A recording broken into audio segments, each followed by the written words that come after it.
역사학자보다도 역사의식이 한층 더 앞서갔다고 볼 수가 있죠. 그렇게 축적된 임종국의 연구는 지난 93년 독립유공자로 인정된 사람 가운데 친일파를 가려내는데 귀중한 자료로 쓰였습니다. 그때 친일 행적이 드러난 사람 중에는 부통령 또는 국회의원을 지낸 정계 인사, 그리고 문화계 저명 인사들도 있었습니다. 광복회에도 가짜 친일파를 가려내자. 이래가지고 이제 제가 광복회 그 제공을 제가 임종국이한테 줬고, 임종국이 오고 나하고 밤을 패가면서 그걸 뽑았죠. 그래서 뽑은 명단이 여기 24명 여기 나오고 그겁니다. 친일파가 독립유공자로 기록되고 포상받는 현실. 그는 바로 이런 왜곡된 역사를 바로잡는 첫걸음이 친일파 청산이라 보았던 것입니다. 역사의 어떤 바른 노정을 수립하기 위해서는 일단 역사적으로 그 문제가 청산이 되어 가야 됩니다. 그래서 실증법적인 단죄는 이미 지났지만은도 역사적인 측면에서의 일단 단죄가 되어야 된다. 그래야 이제 역사가 바로 서게 되는 겁니다. 제대로 청산되지 못한 역사는 후세로 이어지면서 더 큰 왜곡과 혼란을 낳고 있습니다. 지난 5월 29일 경남 마산에서 열린 조두남 기념관 개관식은 순식간에 아수라장이 됐습니다.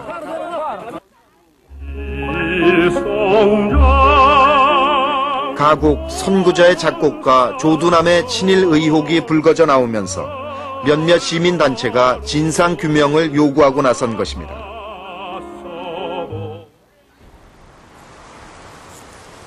결국 올바른 역사인식 없이 시작한 기념관은 문이 잠겨 있습니다.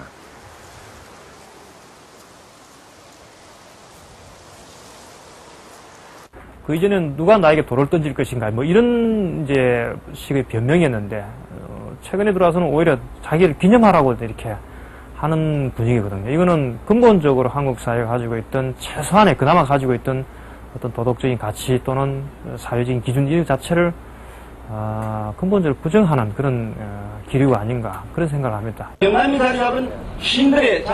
청산돼야 할 역사를 소중한 역사인 양 기념하는 것은 그 잘못된 역사를 오늘 그리고 미래에 다시 되풀이하는 일이라는 것이 임종국의 생각이었습니다.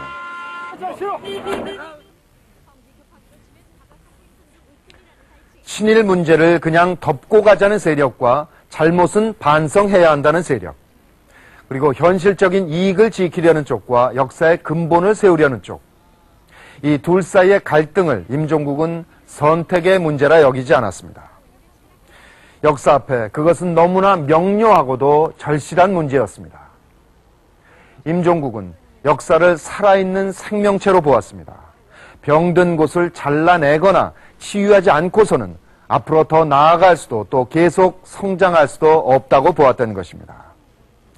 지금 우리가 살아가고 있고 또 앞으로 살아가야 할 이 역사가 제대로 성장하기 위해서 가장 먼저 그리고 근원적으로 치유해야 할 상처는 바로 일제시대 반민족 행위, 친일이었습니다.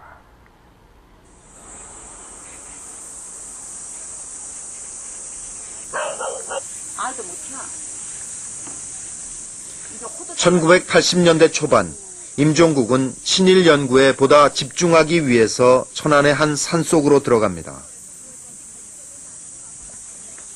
그는 이곳에서 땀 흘려 밤 농사를 지었고 그렇게 마련한 돈으로 연구비를 충당했습니다.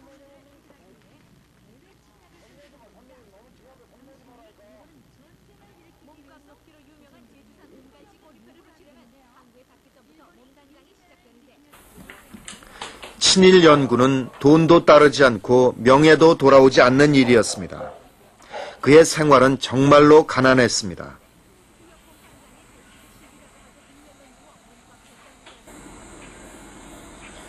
그러나 그는 권력이나 자본에 결탁하지 않았습니다.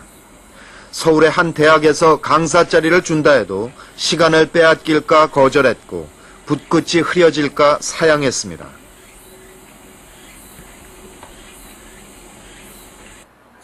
진짜 꼿꼿하셨어요. 자기 그렇게 어렵게 살면서도 그렇게 어렵게 집필활동을 하시면서도 주위에서 집필활동을 하는데 경제적인 도움을 주겠다고 하는데, 그래서 제가 누구라고 얘기는 안 하겠는데, 돕겠다 그러니까 나는 너 같은 놈 돈 받지 않겠다. 도움 받지 않겠다.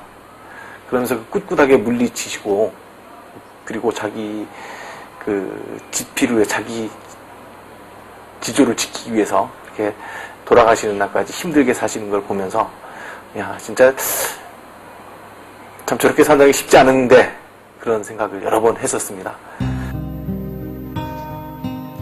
고집을 가지고 자신의 신념을 지키는 것은 외로운 길이었습니다. 아무도 박수를 보내지 않는 길이었기에 더욱 쓸쓸했습니다. 가끔씩 찾아와주는 친구들만이 그의 큰 뜻을 알아줄 뿐이었습니다.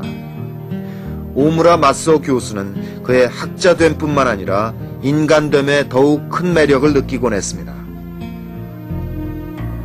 世が世なら先生はもう当然資格的から言ったら研究歴から言っても当然大学教授になって当たり前の人なんですが、新日文学論を書いたために、自分の信念を貫き通して、書いたために、かえって世の中からは迎えられなかったと、いうことがあると思います。それでも屈しないで、あれだけの生活をされたということは、なかなかできることじゃないというふうに思います。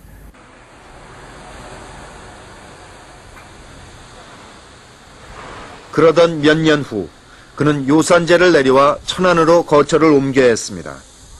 더 이상 밤 농사만으로는 연구비를 충당할 수 없었던 것입니다. 남짓 사시다가 돌아가신 거죠. 여기 연구에만 전념을 하시기 위해서 모든 재산을 이제 다 팔아서 집 한 채만 남기고 나머지는 이제 연구비를 쓰기 위해서 내려오시는 거라고 보면 맞습니다. 5평 남짓 작은 서재는 그가 일생을 바쳐 수집한 자료들로 가득했습니다.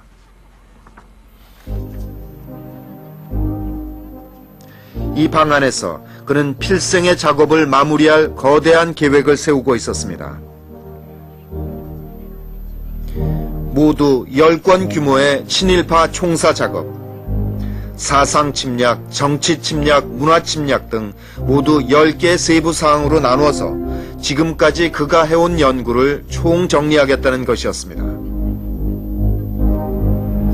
예상 원고지 분량 20만 매, 집필 기간만 해도 8년 이상 걸리는 대규모 기획이었습니다.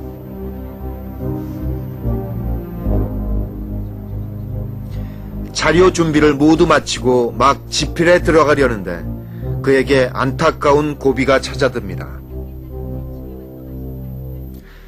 담배를 매우 즐겼던 그에게 폐기종이란 진단이 나온 것입니다. 1년 중심으로 이렇게 말씀을 드리면 매년 이렇게 반씩 걸음걸이가 이렇게 줄어들었죠. 나중에 한 300보, 또 200보, 나중에 100보, 50보 이런 식으로 걸음을 못 걸으셨어요. 그러다가 나중에 돌아가시기 직전에는 안방에서 마루까지 나오시는 것도 굉장히 힘들어 하셨죠.